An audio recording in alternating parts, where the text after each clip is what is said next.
he built an empire. But one letter forces him to face the past. What he finds will shock you. Watch until the end. The ending will surprise you. Comment below where you're watching from. We'd love to know. And don't forget to like and subscribe for more powerful stories. Marcus Bryant adjusted the cuffs of his tailored suit as he stood at the floor-to-ceiling window of his Manhattan penthouse. The vast city skyline stretched endlessly before him, a symbol of everything he had built through sheer determination and relentless hard work. At just 34, Marcus was a self-made tech millionaire, the founder of one of the most successful startups in the country. In an industry dominated by faces that rarely looked like his, he had broken through every barrier placed in his path. Yet, despite his towering success, a heavy weight pressed against his chest. His eyes drifted to the marble countertop where a plain white envelope rested, so out of place against the sleek, modern lines of his home. It had arrived that morning, hand-delivered to his assistant with no return address, no stamp, and no identifying marks except for his name written in bold, uneven letters. Marcus Bryant. Curiosity had gnawed at him all morning until finally he retrieved the envelope, sliding a silver letter opener under the flap. Inside, a single sheet of paper waited. The message was brief, printed in a basic font with no signature. Your father needs help. He is living under unbearable conditions. You need to come back. For a long moment, Marcus stared at the words, his throat tightening as a wave of memories crashed into him, memories he had buried deep. His father, Henry Bryant, had once been a pillar of strength and integrity. The man who had taught him how to throw a ball, how to be a man, how to survive in a world stacked against them.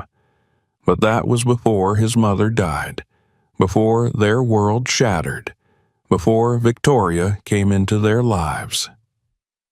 Even thinking her name made Marcus's jaw tighten. Victoria Hartman. The woman his father married not even a year after his mother's death.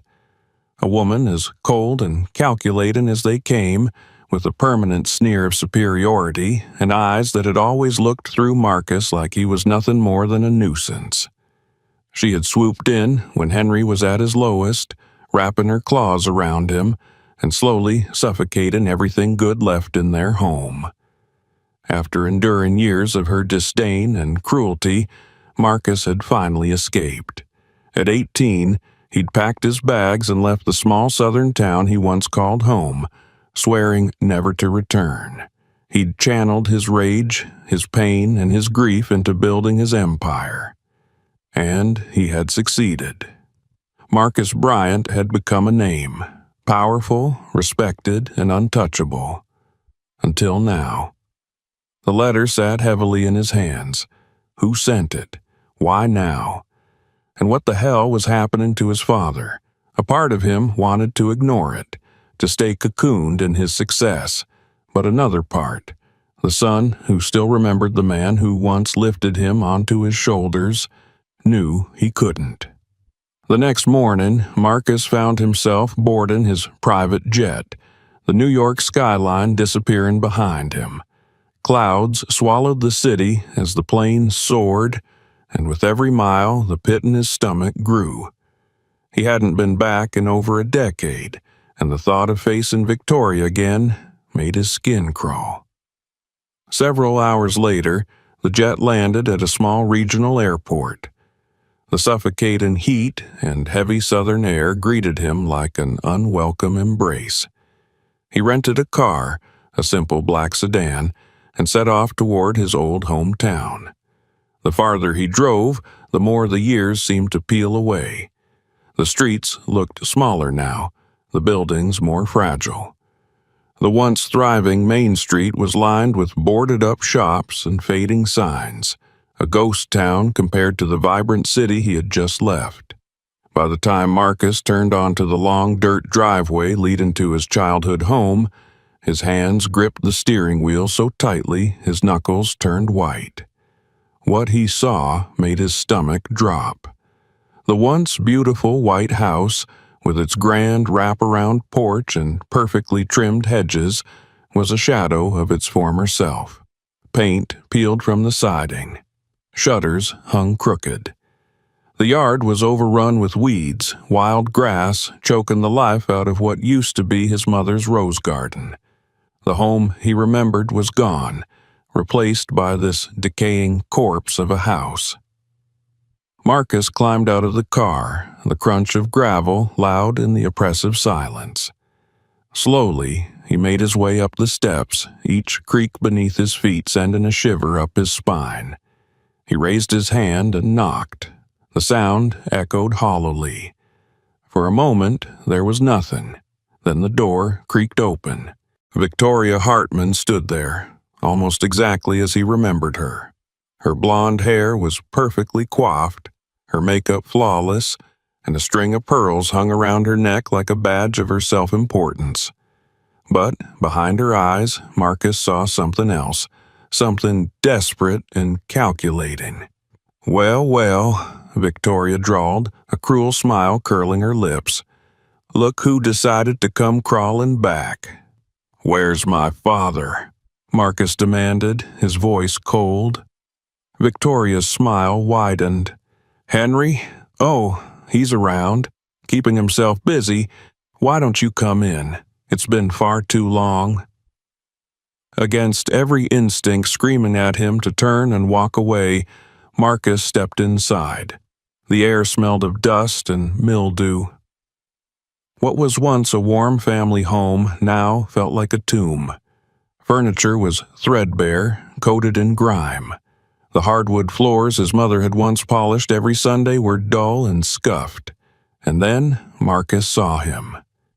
In the center of the living room, on his hands and knees, was Henry Bryant, his father, the man who had once seemed larger than life. Now reduced to this, Henry scrubbed the floor with a dirty rag, his shoulders hunched and trembling. His clothes hung off his frail frame, stained and worn thin. His hands, once steady and strong, shook with every movement. "Dad!" Marcus's voice cracked as he rushed forward. Henry didn't look up. He just kept scrubbing, like a man broken beyond repair. Victoria's laugh echoed behind him. "Don't mind him. He likes to keep busy. Says it helps keep the place livable." Marcus turned, his fists clenched so tightly his nails dug into his palms. "What the hell is this?" "This?" Victoria arched a perfectly plucked brow. "This is life, Marcus. Your father knows his place." Without another word, Marcus dropped to his knees beside his father. "Dad, stop, please. You don't have to do this." Henry finally looked up, his eyes dull and empty. "It's fine, son. I'm fine." But he wasn't fine, not even close. And seeing him like this, humiliated, destroyed, broke something deep inside Marcus. He stood slowly, breathing hard as he turned to Victoria. "This ends now." Victoria smirked, but Marcus saw the flicker of fear in her eyes. "You don't get to waltz back in here after all these years and make demands. This is my house now. Your father knows that." Marcus took a step toward her, his voice low and steady. "We'll see about that." Without another word, he helped his father to his feet and led him out of the house. Victoria didn't stop him. She just watched, her smile forced, her eyes burning with hate. As Marcus guided his father into the car, one thing was crystal clear. He wasn't leaving until he reclaimed what was rightfully theirs. The fight for his father and their family's legacy had just begun. Marcus drove in tense silence, his hands gripping the steering wheel so tightly his knuckles whitened. Beside him, Henry stared out of the passenger window, his expression blank, as though his mind was miles away. The sun dipped low on the horizon, casting long shadows over the cracked roads of the dying town they had both once called home. The only sound in the car was the low hum of the engine and the distant chirping of cicadas. Marcus risked a glance at his father. The man who had once been his hero now looked like a ghost. Henry's shoulders were slumped, his frame thin and fragile. He was a far cry from the proud, strong figure Marcus remembered. The sight of him like this, broken, worn, defeated, filled Marcus with a mixture of guilt and burning rage. He should have come back sooner. "Dad," Marcus said, his voice barely above a whisper, "I'm sorry." Henry didn't respond. His gaze remained fixed on something unseen outside the window.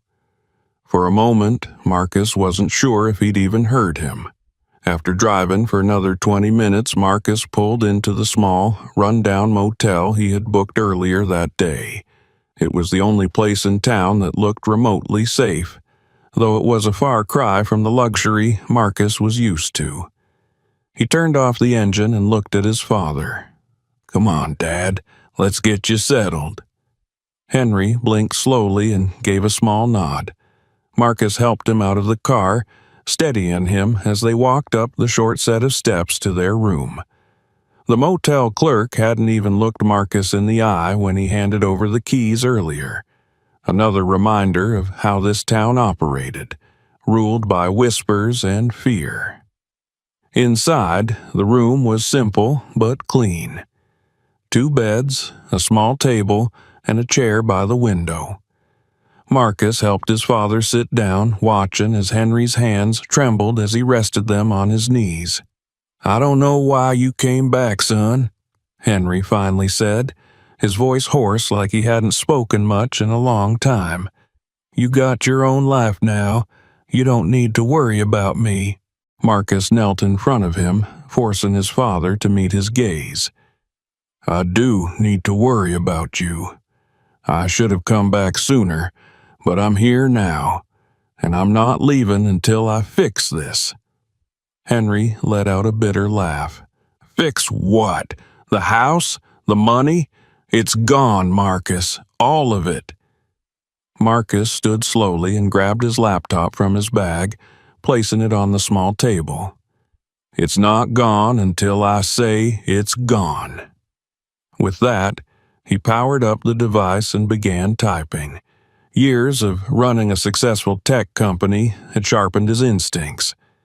He knew how to dig, how to find what others tried to bury. If there were legal documents, financial records, or anything that could explain how his father had ended up like this, he would find them. The next morning, Marcus was already on the phone by the time his father woke up. He had made several calls, pulling every favor he was owed. By noon, he had hired a private investigator, Ronald Griffin, a man known for digging up dirt where no one else could. If Victoria thought she could hide behind forged documents and local corruption, she was about to learn otherwise. Ronald's reputation preceded him. "You got a hell of a case brewing, Mr. Bryant," the man had said after hearing the initial details. "I've dealt with people like her before. They're all the same. Power-hungry, greedy, and sloppy when they think no one's looking." Marcus gave him everything he had. Names, dates, old business records. "Start with the house," Marcus instructed. "I want every piece of paper connected to it. Then the family business. My dad used to run a hardware store. Find out what happened to it." "I'm on it," Ronald promised. While Ronald began his investigation, Marcus visited the county courthouse. The building, once a proud symbol of the town's integrity, now looked just as worn and tired as everything else. Inside, the air was thick with dust and the quiet murmur of disinterested clerks shuffling papers. Marcus requested public records on the family home and the business. The clerk, a middle-aged man with thinning hair and tired eyes, seemed reluctant, but eventually relented after Marcus flashed his ID and offered a pointed reminder about public access laws.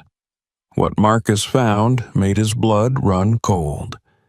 The deed to the family home had indeed been transferred to Victoria years ago. The signature on the document appeared to be Henry's, but something about it felt off. The sale price was laughably low, less than half the market value at the time. And the date? Just weeks after his mother's death, when Henry had been drowning in grief. It wasn't just the house. The hardware store, once a cornerstone of the community, had been dissolved. Records showed that Victoria had convinced Henry to take out a massive loan against the business for supposed renovations. But the money had never gone into the store.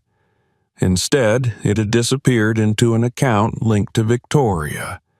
When the loan defaulted, the bank seized the property. Victoria walked away with whatever cash was left. The store was gone. The home was gone. And his father had been left with nothing. By the time Marcus returned to the motel that evening, he was shaken with anger. He shared the initial findings with Henry, who sat silently, his face pale and drawn. "I should have seen it," Henry muttered. "I should have known what she was doing." "You were grieving," Marcus said softly. "She took advantage of that. She took everything." Henry's hands clenched tightly around the armrest of the chair. "What do we do now?" "We fight," Marcus said, his voice steady. "We expose her for what she is. We get everything back." Over the next few days, Ronald continued digging, uncovering more layers of Victoria's deception. She had ties to local officials, bankers, even law enforcement. She'd built a web of power and influence that allowed her to operate without fear of consequence. And it wasn't just Marcus's family she had targeted. Ronald found records of other families, widows, single parents, people struggling with grief or financial ruin. Victoria had a pattern: find the vulnerable, insert herself into their lives, and strip them of everything. "She's been running a long con," Ronald explained over the phone. "Your father wasn't the first, and he won't be the last if she gets away with it." Marcus listened in grim silence, every word adding fuel to the fire burning in his chest. He spent the evenings talking to old neighbors and family friends. Most were hesitant, too afraid to speak against Victoria.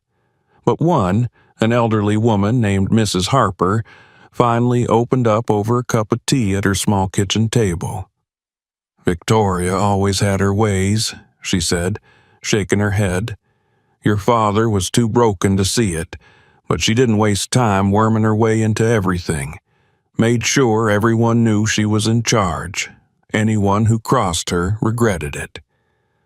Marcus took careful notes, his mind already working through the next steps.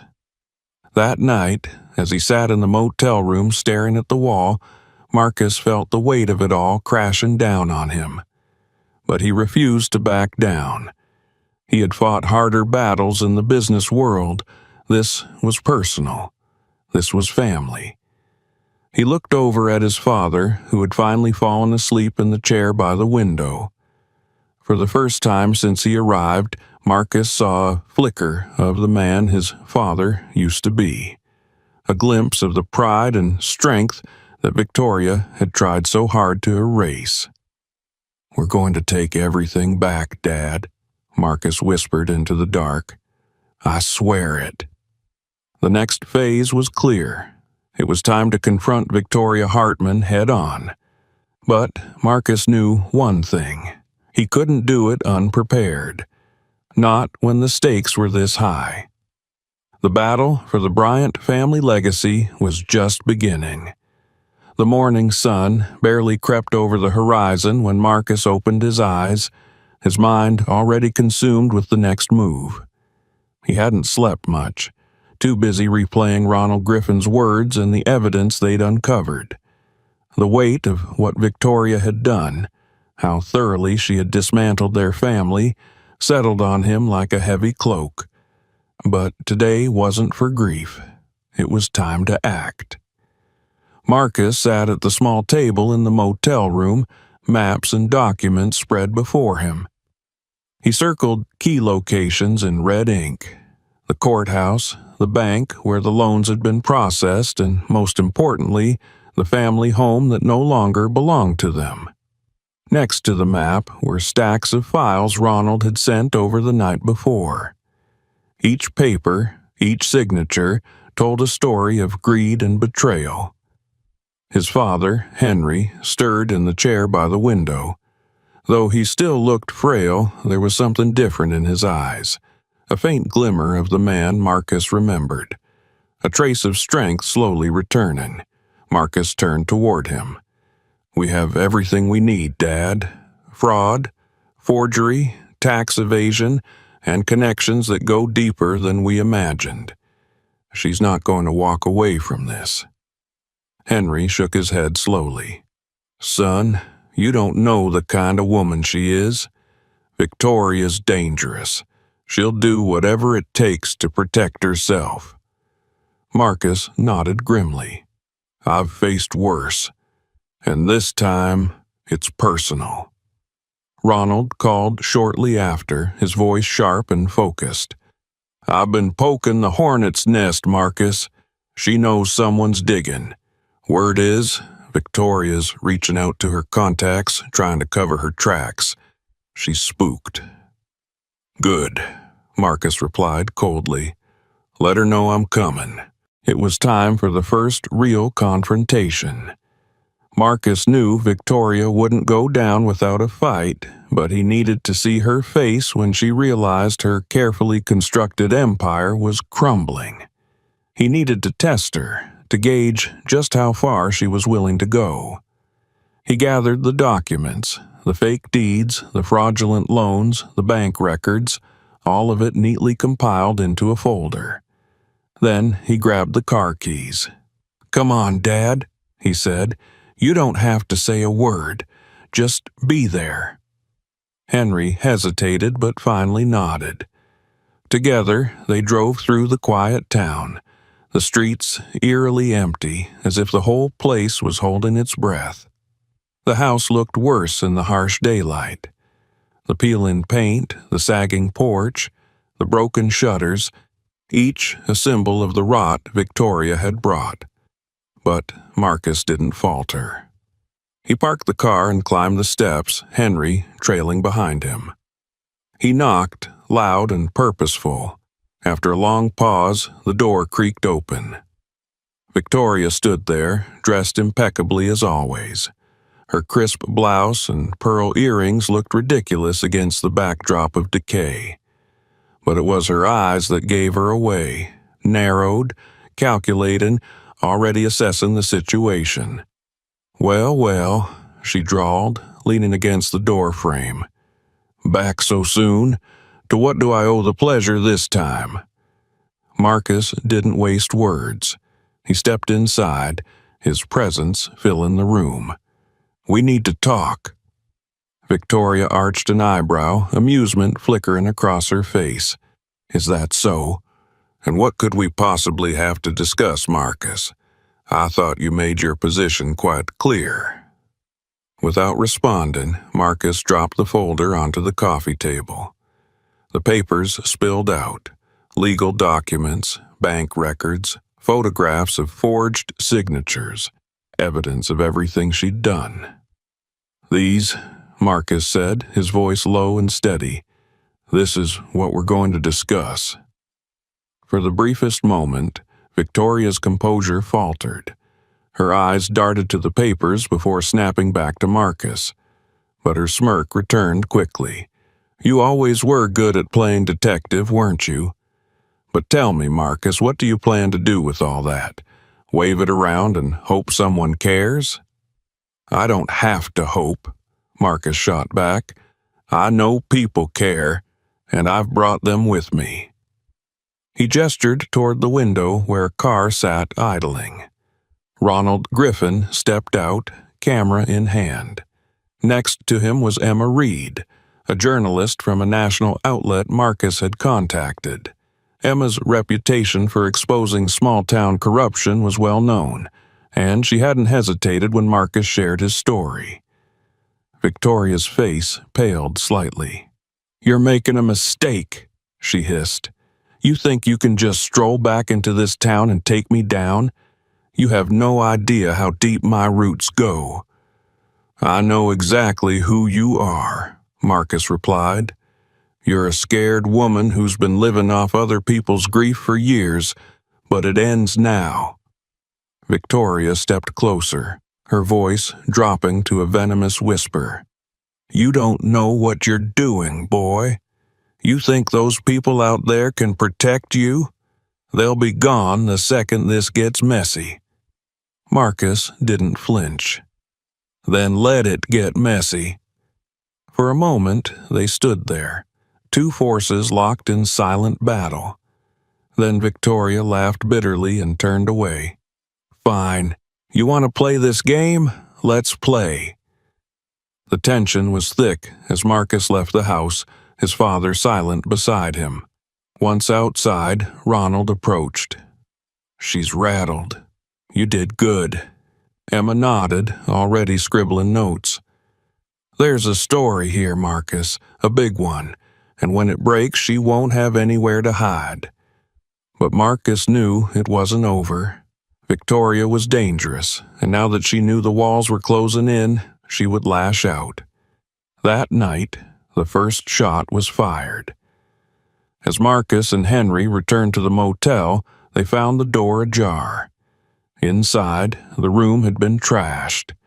Papers were scattered, furniture overturned, and on the wall, scrawled in red paint, were the words, "Leave or else." Henry sank into a chair, his face pale. "This is my fault," he whispered. "I should have stopped her years ago." Marcus placed a steady hand on his father's shoulder. "No, Dad. This is her. This is what she does when she's scared. And it means we're close." Despite the threat, Marcus refused to back down. He called Ronald immediately. "She sent a message. Someone trashed the room." "I figured she'd try something," Ronald muttered. "Stay sharp, Marcus. She's cornered, and cornered animals are the most dangerous." Marcus spent the rest of the night securing the evidence, making copies, and sending backups to multiple locations. He wasn't going to give Victoria the chance to bury the truth. The next day brought more pressure. The local bank refused to release certain records without a court order. City officials, once polite, now ignored his calls. Even the motel manager grew distant, avoiding eye contact when Marcus passed by. But Marcus pressed on. Every move Victoria made only fueled his determination. Henry watched his son work, pride slowly returning to his eyes. "You're not the boy who left here, Marcus," he said quietly. "You're a man now, and you're doing what I couldn't." Marcus smiled faintly. "We're doing this together, Dad." The next step was clear. Victoria knew he was serious, but she still thought she could scare him off. She was wrong. Marcus looked at Ronald and Emma. "It's time to finish this. I want everyone ready. The journalist, the feds, everyone. We hit her hard, and we hit her next." They nodded. The final confrontation was coming. And Marcus Bryant was ready. The morning air was thick with tension as Marcus sat quietly at the motel table, his eyes locked on the growing stack of documents in front of him. Every paper Ronald had dug up, every piece of evidence Emma had verified, it all pointed to the same chilling truth. Victoria wasn't just a manipulative woman who ruined his family. She was a predator. and she'd done this before. Ronald arrived early, his expression grim. He carried a thick manila folder and set it down heavily on the table. "You need to see this," he said. Marcus opened the folder, his eyes scanning through the contents. More names, more families, all of them with similar stories. Spouses who had died, financial hardships, people in mourning or desperate for help. Victoria had found them all, wormed her way into their lives, and systematically destroyed them for profit. "She's been doing this for years," Ronald said, his voice low. "Your father wasn't the first, and he won't be the last if we don't stop her now." Marcus's jaw clenched as he turned another page. Victoria's connections were deeper than he'd imagined. Local politicians, bankers, lawyers, and even police officers all had played a role, either directly or by looking the other way. Some had profited, others had simply been too afraid to stand against her. "She's untouchable here," Ronald added. "That's how she survived this long." "Then we make her touchable," Marcus replied coldly. Emma walked in then, her notepad in hand. "I've got enough here for a full exposé," she said. "Once this story goes public, people will have no choice but to pay attention. Even her connections can't protect her from national coverage." But Marcus knew exposure wasn't enough. Victoria needed to be dismantled piece by piece until there was nothing left of her influence. That afternoon, Marcus drove to the courthouse again. The clerk, who had previously been reluctant but helpful, now avoided eye contact.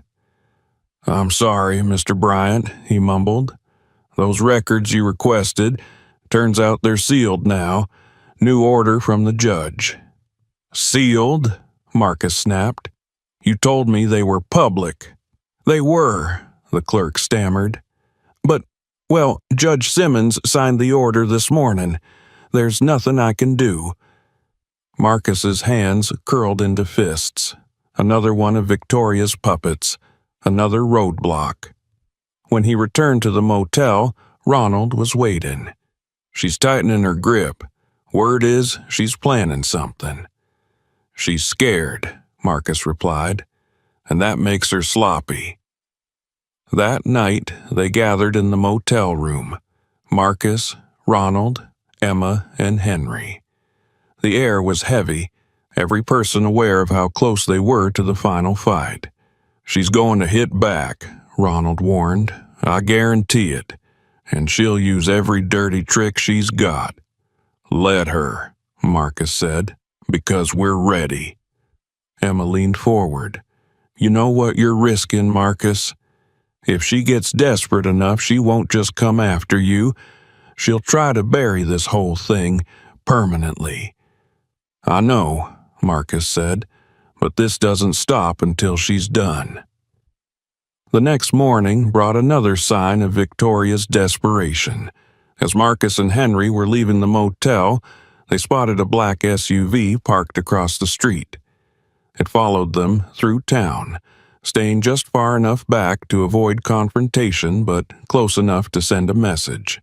"Don't panic," Marcus said quietly to his father. "It's just intimidation." Henry's face was pale, but he nodded. They drove through town, leading the SUV on a winding path through side streets and alleys until finally Marcus pulled into a gas station, parking directly under the bright lights. The SUV idled for a moment, then sped off. "She's running out of moves," Marcus muttered. "And now she's desperate." When they returned to the motel, Ronald was waiting with more bad news. City Hall won't release the permits. The bank won't release the loan files without a court order. She's using every connection she has. "I expected this," Marcus replied. "That's why we go around them." Emma spoke up. "I made some calls. A few people from the state level are interested. And there's more. I reached out to the feds, IRS, to be exact." Marcus's eyes snapped to her. And? They're watching now, Emma said. If what we're seeing is real, and it is, there's enough here for them to open a case. They just need a reason to move. That's what we're giving them, Marcus said. That night, they sat together again, going over every detail. Every forged signature, every fraudulent loan, every manipulated piece of property. Marcus stared at the photos of the other victims, faces of men, women, children, all destroyed by Victoria's greed. This ends now, Marcus said, his voice like steel. We hit her tomorrow, hard, and we make sure she can't get back up. Ronald nodded. We'll bring everyone. Me, Emma, and the agents. Once it starts, it doesn't stop until she's in handcuffs. Henry's voice cracked as he spoke. Are you sure, son? Once you do this, there's no going back. Marcus turned to his father, meeting his eyes. There's nothing to go back to. It's time. Outside, the wind picked up, the sky darkening as a storm gathered on the horizon. The final battle was coming, and Marcus Bryant was ready. The day of reckoning arrived under a sky thick with clouds, the air heavy with the promise of rain. Marcus stood outside the motel, his hands shoved deep into his pockets as he stared down the empty road that led back to the house he once called home. Everything he and Ronald had uncovered, every lie Victoria Hartman had told, every life she had ruined, all of it led to this moment. Henry sat quietly in the passenger seat as Marcus climbed into the car. There was a tension in his father's posture, but also a flicker of something else, pride. For the first time in years, Henry Bryant looked ready to face what waited for them. You ready, Dad? Marcus asked softly. Henry nodded. Let's finish this. The plan was simple. Marcus had gathered everything. Documents, bank records, testimonies. Ronald had arranged for the journalist Emma Reed to be there, camera ready, every word to be documented. But the final piece, the one Victoria never expected, came in the form of 2 federal agents who had been quietly briefed on the case. They had seen enough to know Marcus wasn't bluffing. They all met at a spot just outside the house. Ronald pulled Marcus aside. She'll know the second we show up together this isn't just another visit. Be ready. Marcus nodded once. That's the point. From the car, Marcus stared at the house. It was barely standing, peeling paint, rotted porch, the yard overtaken by weeds. It was the perfect symbol of what Victoria had become, a woman desperate to hold on to a decaying throne. When they arrived, Victoria was already waiting on the front steps. Dressed in her usual pristine white blouse, pearls gleaming against her neck, she carried herself with an air of forced confidence. But Marcus saw it immediately. The slight twitch in her jaw, the way her eyes darted to the unfamiliar car behind them. Well, Victoria called out, her voice laced with mockery. Looks like you brought the whole circus. What's the matter, Marcus? Couldn't handle me on your own? Marcus didn't rise to the bait. He moved forward, the folder of evidence tucked under his arm. It's over, Victoria. She laughed, loud and bitter. Over? You think this little show changes anything? This is my house, my town. I've survived worse. Not this time, Marcus said, his voice calm but deadly. He opened the folder, pulling out the documents one by one. Fraudulent deeds, forged signatures, fraudulent loans, all leading back to you. And these gentlemen, he nodded toward the federal agents, are very interested in hearing your explanation. Victoria's smile faltered as the agent stepped forward. One of them produced a badge. "Mrs. Hartman, we're investigating multiple counts of fraud, tax evasion, and conspiracy. You're going to want a lawyer." Emma raised her camera, recording every second. Victoria's eyes flashed with rage. "You set me up," she hissed at Marcus. "No," Marcus replied coldly. "You did this to yourself." For a moment, Victoria stood frozen. Then she turned on Henry. "You weak, pathetic man. You let him do this. After everything I did for you." Henry's voice, weak but steady, cut through her tirade. "You did nothing but destroy us." Victoria's chest heaved as she looked from Henry to Marcus and back again. "None of this will stick. You don't know how this town works. They're all mine." "Not anymore," Marcus shot back. "Your time is up." The agents stepped closer, one of them reaching for his cuffs. "Mrs. Hartman, you need to come with us." "Don't touch me!" she shrieked, but it was no use. Her reign was crumbling. As they led her to the car, Victoria twisted back toward Marcus, her face contorted with rage. "You think you've won? You're just like your father, weak." Marcus didn't blink. "No, Victoria, I'm nothing like him. And now, neither is he." The car door slammed shut, and Victoria Hartman was driven away. For a long moment, the only sound was the wind rustling through the dead grass. Henry sat on the steps, staring at the house. "It's not the same," he whispered. "It'll never be the same." Marcus sat beside him. "No, but it's ours again." Emma lowered her camera. "That was brave, Marcus. Not many people would have faced her like that." Ronald nodded. "She won't see the outside of a cell for a long time. Between the federal charges and the media exposure, she's finished." But Marcus wasn't thinking about Victoria anymore. He looked at his father, truly looked, and saw the years of pain starting to lift. Slowly, piece by piece. "We're not done," Marcus said. "The house, the business, everything she took, we're getting it back. And when we do, we make sure no one else has to go through what we did." Henry's eyes watered, but he smiled. "Your mother would have been proud." "I hope so," Marcus whispered. The group dispersed slowly, the agents taking Victoria away, Emma packing up her gear. Ronald clapped Marcus on the shoulder. "You did good, kid." As the sun began to set, Marcus stood, staring at the house one last time. There was so much work to be done.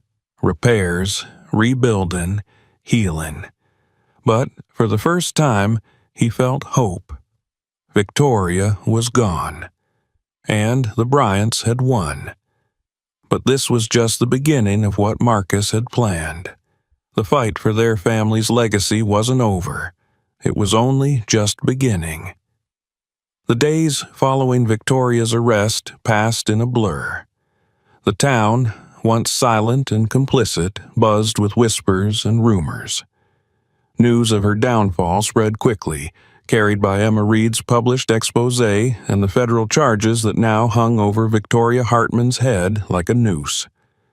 For the first time in years, the people of that small southern town realized that Victoria wasn't untouchable, and neither were the corrupt officials who had protected her.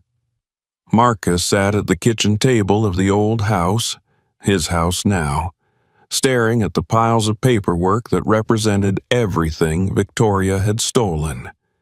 The federal agents had handed over what they recovered: financial records, loan documents, property deeds. Each page was proof of her crimes, and each page made Marcus's resolve even stronger. The house felt emptier without Victoria, but the air was lighter. The decay was still there. Rotting wood, cracked walls, the stink of mold, but for the first time, Marcus could breathe. Henry moved slowly through the house, his posture straighter, his eyes clearer. He wasn't the broken man scrubbing floors anymore. He was reclaiming his space, piece by piece. "We have a long way to go," Henry said one evening, his voice low as he watched Marcus sort through the documents. "I know," Marcus replied. "But we're not just rebuilding the house, Dad. We're rebuilding our family." Henry gave a soft nod, his lips trembling as if the weight of those words was just hitting him. Ronald stopped by the next morning, a rare grin on his face. "The feds are pressing charges, and the DA's office just confirmed they're reopening old cases Victoria was involved in. Looks like you started a firestorm, Marcus." Marcus leaned back in his chair, exhaustion written all over him. "Good. Burn it all down if we have to." Emma joined them later, her notepad, as always, in hand. The stories picked up steam. National outlets are calling. People wanted to know how a woman like Victoria operated for so long without anyone stopping her. "Fear?" Henry answered quietly from his chair. "She kept everyone afraid." "Well, not anymore," Emma said. "The story's out. People are paying attention." But Marcus wasn't satisfied. Exposing Victoria wasn't enough. She'd destroyed families, stolen homes, ripped apart lives. He needed to make sure it never happened again. "I want to start something," Marcus said suddenly, his voice breaking the silence. "A community center, a place where people can get help, legal aid, financial advice, somewhere safe." Ronald's eyebrows rose. "You serious?" "Dead serious," Marcus replied. "She preyed on people who were vulnerable, who didn't know how to fight back. That ends here." Henry's eyes glistened with pride. "Your mother would have liked that." Marcus felt his throat tighten. "I hope so." They wasted no time. Marcus reached out to his contacts back in New York. Friends, business partners, allies. He told them the story, laid out the plan, and asked for their help. The response was overwhelming. Donations poured in. Lawyers volunteered their time. Financial advisors offered free workshops. Even construction companies offered to help restore the old house and build the community center from the ground up. The transformation was slow but steady. The peeling paint was stripped away, the rotted wood replaced.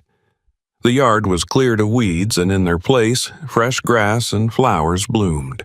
The house started to look like a home again, not just for Marcus and Henry, but for everyone the center would serve. Through it all, Henry found purpose. He started sitting in on meetings, offering advice, sharing his story. What was once a source of shame became a lesson, a warning, and a testament to survival. "I never thought I'd see this," Henry admitted one night as he and Marcus walked the newly cleaned porch. "I thought of the best parts of my life were behind me." "They're not," Marcus replied. "We're just getting started." As the grand opening neared, the town's attitude shifted. Neighbors who once averted their eyes now stopped to offer help. Former friends Henry hadn't seen in years came forward, some with apologies, others with quiet words of support. It wasn't perfect, but it was progress. Emma chronicled it all, her articles painting a picture of redemption, resilience, and change. "You've done something here, Marcus," she told him. "This isn't just about taking Victoria down. You're giving people hope." That hope became real when the sign went up. The Bryant Community Center, a place for justice, hope, and healing. The day before the opening, Marcus stood alone on the porch, staring out at the land that had once been his prison and was now his legacy. His phone buzzed. It was Ronald. "You ready for tomorrow?" Ronald asked. "As ready as I'll ever be," Marcus replied. "You did good, kid. No matter what happens, you did good." Marcus smiled faintly. "Thanks, Ronald. See you tomorrow." As night fell, Marcus found his father sitting in the living room, staring at an old photo of his wife, Marcus's mother. Her kind eyes seemed to watch over them, a silent witness to their journey. "I miss her every day," Henry whispered. "Me too," Marcus replied. Henry looked up, his eyes shining with unshed tears. "She'd be proud of you." Marcus swallowed hard, his voice cracking. "I hope so." They sat in silence, the house around them no longer a place of sorrow but a place of new beginnings. Tomorrow they would open the doors. Tomorrow they would show the town and the world that the Bryants were still standing. And this time, no one was going to take that away from them. The morning of the grand opening arrived with a golden sunrise casting warm light over the freshly painted Bryant house. The air buzzed with quiet anticipation as people gathered, neighbors, old friends, reporters, and even strangers from neighboring towns drawn by the story that had captivated the region. What once stood as a symbol of decay and corruption was now a beacon of hope. Marcus stood on the porch, adjusting the sleeves of his crisp white shirt as he looked out over the crowd. The new sign gleamed proudly: the Bryant Community Center, a place for justice, hope, and healing. It was more than just words. It was a promise. Henry stood beside his son, shoulders squared, dressed in his best suit. There was a pride in his eyes Marcus hadn't seen since he was a boy. "I never thought we'd see this day," Henry said, his voice trembling slightly. Marcus smiled. "We earned this, Dad, every bit of it." As people settled into the chairs arranged on the freshly mowed lawn, Emma Reed stepped forward, camera crew in tow. She gave Marcus a small nod before speaking into her microphone, capturing the moment for the world to see. "Today marks the beginning of a new chapter for the Bryant family and for this town. What was once the center of corruption and manipulation will now serve as a refuge for those seeking justice." Marcus took a deep breath and stepped up to the podium placed on the porch. The crowd grew silent. He scanned the faces before him, some familiar, some curious, some skeptical, but all waiting for what he had to say. "Thank you all for being here," Marcus began, his voice steady but full of emotion. "For most of my life, this house represented pain. It was a place where my family was broken, where we lost everything because of greed and cruelty. But today, we take it back. Today, this house becomes a place of healing." He paused, glancing at Henry, who gave him an encouraging nod. "We all know what happened here. We all saw how power in the wrong hands can destroy lives. My family wasn't the only one.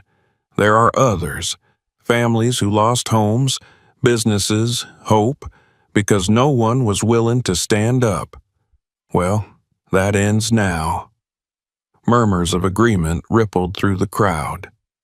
This center is for them.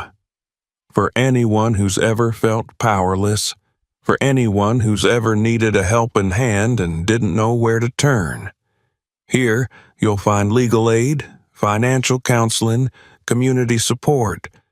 You'll find people who care, people who understand.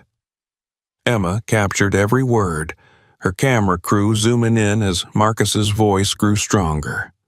"My father taught me the value of hard work and integrity," Marcus continued. "Even when he was broken, even when he was on his knees scrubbing floors, he never lost that. And now we stand here together, not just as survivors, but as fighters." The crowd erupted in applause, some people wiping away tears. Henry smiled, his eyes shimmering with pride. Marcus gestured toward the building. "Inside, you'll see the beginnings of what we're building. A library, classrooms, meeting spaces. It's just the start. We have plans to expand, to bring in more resources, to create scholarships and mentorship programs. This is just the beginning. Ronald stood at the back, arms crossed, a rare smile breaking across his face. Emma caught his expression and gave him a knowing nod. They both understood how rare moments like this were. After the speech, Marcus and Henry cut the ribbon together, the crowd cheering as the doors opened. People streamed inside, exploring the rooms, marveling at the transformation. The smell of fresh paint mixed with the aroma of coffee and baked goods set out for the guests. In one of the main rooms, photos lined the walls, images of families Victoria had hurt, alongside new pictures of those same families rebuilding, smiling, a testament to resilience. Henry found himself surrounded by neighbors, people who once avoided him now reaching out, shaking his hand, thanking him for standing up. "We should have said something," one man admitted. "We should have helped." Henry simply smiled. "You're here now.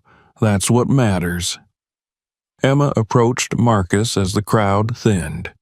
"You pulled it off," she said. "I've covered a lot of stories, Marcus, but this is special." "Because it's real," Marcus replied. "Because it matters." She nodded. "I'll be back. People are going to want updates. They're going to want to see what you build." "You're welcome any time," Marcus said. By afternoon, the sun hung high and the once ruined property buzzed with life. Children played in the yard, volunteers led tours, and Henry sat on the porch, laughing, a sound Marcus hadn't heard in years. Ronald leaned against the railing, watching it all unfold. "You did good, kid.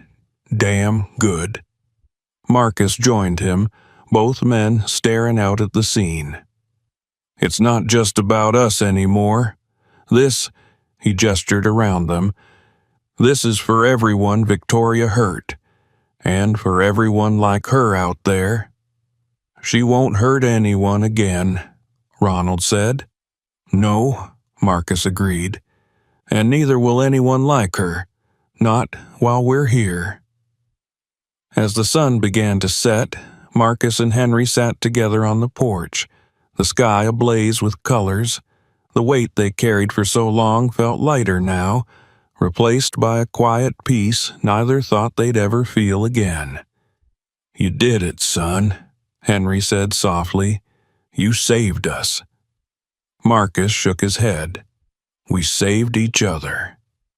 They sat in comfortable silence, watching as the community center, their community center, continued to fill with laughter, hope, and life. For the first time in years, Marcus Bryant knew one thing for certain. Their legacy was safe, and the future was finally theirs. Sometimes the road to justice leads right back to the place you fear the most. What would you do in his place? Share your thoughts in the comments and tell us, where are you watching from? Don't forget to like and subscribe. More emotional stories are coming your way.